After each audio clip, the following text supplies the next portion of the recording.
তো আজকে আমরা বেরিয়ে পড়েছিলাম রবিবার বিকেলে নতুন কিছু এক্সপ্লোর করার উদ্দেশ্যে। আমি আর অর্ণব প্রায়শই নতুন কোনো খাবারের জায়গা এক্সপ্লোর করতে খুবই ভালোবাসি। আর উইকেন্ডের দিন বিকেলে প্রিয় মানুষের সাথে নিজের প্রিয় খাওয়াটি এনজয় করতে কার না ভালো লাগে। আমার তো খুব ভালো লাগে, তোমাদের কেমন লাগে জানিও। আমরা পৌঁছে গিয়েছিলাম এই নিউলি ওপেন কিলিকিলি ফিশ রেস্টুরেন্টে। এখানকার অ্যাম্বিয়েন্স ছিল খুবই সুন্দর এবং এখানকার অ্যাম্বিয়েন্সে তুলে ধরেছিল তারা বাঙালির বাঙালিয়ানাকে। স্টাফেদের ব্যবহার ছিল অদ্ভুত সুন্দর এবং খাবারের টেস্ট ছিল একদম আমার মনের মতো এবং বাঙালির মনের মতো। এখানে আমরা কিছু ফটো ভিডিও শ্যুট করে তারপর চলে আসলো আমাদের অর্ডার করা ভেটকি ফিশ ফ্রাই। তার সাথে প্রোভাইড করেছিল তারা কম্পালসারি একটি স্যালাড আর লুচি এবং চিকেন হান্ডি।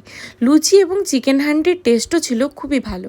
এখানে আমরা ভুরিভোজ ছেড়ে বাড়ি ফিরে আড্ডা মেরে নিলাম। এভাবেই দিনটি কাটিয়ে দিনটি শেষ করলাম। বাই বাই, কালকে ফিরছি নতুন কন্টেন্টের।